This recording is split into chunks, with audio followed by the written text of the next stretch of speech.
नमस्कार। शांतनु's वॉइस में आपका एक बार फिर से स्वागत है। मैं हूं शांतनु मुखर्जी। शुरू करते हैं आज का इस नया वीडियो का सफर। मिट्टी के बर्तन, स्टील के बर्तन, शीशे के बर्तन, तांबे की बर्तन, पीतल की बर्तन, तरह तरह की चीज़ों से बर्तन बनते हैं। लेकिन फ़र्क इतना है कि इन बर्तनों में जब हम लोग खाना खाते हैं, इन बर्तनों को इस्तेमाल करने के बाद मिट्टी के जो बर्तन होते हैं उनको हम फेंक देते हैं। लेकिन स्टील के बर्तन, शीशे की बर्तन, तांबे की बर्तन,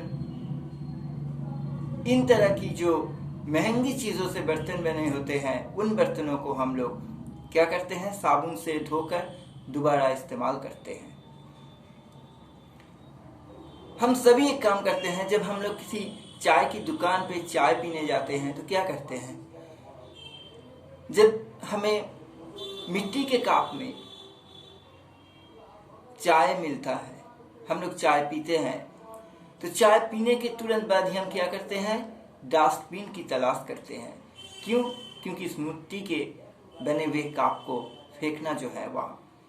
लेकिन वही अगर हमें शीशे की ग्लास में या और किसी कप प्लेट में, पोर्सिलेन के कप में हमें पीने के लिए चाय दिया जाता है, तो हम चाय पीकर वही उस स्टॉल के ही ट्रे पे हम लोग उस कप को रख देते हैं। क्यों? ताकि दोबारा उसे साबुन पानी में धोकर फिर से इस्तेमाल किया जा सके। ऐसा क्यों होता है? क्यों मिट्टी के बर्तन के साथ ऐसा सलूक किया जाता है और जो चीज़ों से, और जो चाहे आप शीशे कहें, स्टील कहें, इन चीज़ों से बने हुए बर्तनों से और सलूक किया जाता है? ऐसा क्यों किया जाता है? वजह एक ही है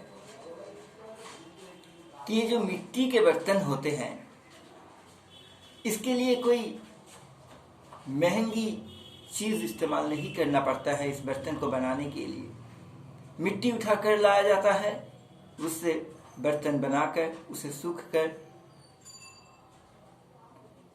उसको इस्तेमाल की लायक बनाकर उसको इस्तेमाल किया जाता है। इसलिए हम सभी में, हमारे सभी के दिमाग में ये एक ख्याल काम करता है कि ये तो मिट्टी के तैयार हुआ बर्तन है, मिट्टी तो वैसे ही फिजूल ही मिल जाता है कहीं से भी, इसका ज़्यादा कोई कीमत नहीं है, तो इसका दोबारा इस्तेमाल करने का भी कोई ज़रूरत नहीं है, इसको फेंक दो। मिट्टी का बर्तन तो वैसे ही कहीं भी मिल जाएगा, काफ़ी सस्ते में मिल जाएगा। एक शीशे की बर्तन, एक पीतल तांबे की बर्तन को खरीदने के लिए आपको जो कीमत चुकाना पड़ता है, मिट्टी के बर्तन के लिए वो कीमत नहीं चुकाना पड़ता है।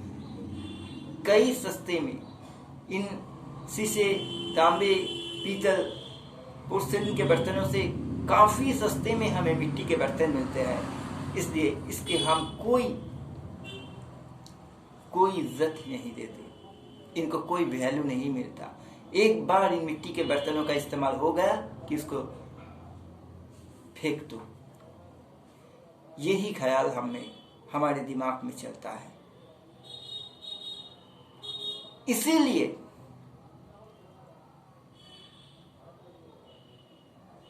इससे हम ये कह सकते हैं कि कोई भी चीज़ जो कम मिलते हैं, जिसको खरीदने के लिए काफ़ी खर्च करना पड़ता है, जो महंगाई होते हैं, उसका वैल्यू भी उससे ही उतना ही बढ़ जाता है। अगर आपको वैल्यू चाहिए, आपको, हमको, सभी को इस समाज से कोई वैल्यू चाहिए, तो बस एक ही काम करना है, खुद में कोई ऐसी कीमती खसियत लाना है जिससे हमारा वैल्यू बढ़ जाए। अगर हम में कोई खसियत आ जाए, कोई कीमती खसियत आ जाए जो और लोगों में नहीं है या कम है, तो खुद ब खुद हमारा वैल्यू सोसाइटी में बढ़ता ही बढ़ते जाएगा। किसी को अच्छा खाना पकाना आता है, तो जो लोग कोई भी अच्छे स्वादिष्ट खाने के पसंद करते हैं, तो जिसको अच्छे खाना पकाना आता है वो उसी पर अगर ज़्यादा फोकस करे तो जिन्हें स्वादिष्ट खाने का शौक है उनके पास उनका वैल्यू होगा ही होगा। अगर किसी को कुछ नहीं आता है, अच्छी तरह से झाड़ू पोछे भी करना आता है, अगर वो उन झाड़ू पोछ करने की काम में ही थोड़ा फोकस करे, अच्छी तरह से झाड़ू पोछ करे, तो उसके लिए भी कम से कम उसका थोड़ा वैल्यू बढ़ ही जाएगा। इस तरह से खुद में ढूंढिए कि आप में ऐसा कौन सा चीज़ है जो दूसरों की काम आ सकते हैं, जो आपके भी काम अच्छी तरह से आ सकते हैं। उस पर थोड़ा फोकस कीजिए, ज़्यादा मात्रा में उस पर फोकस कीजिए।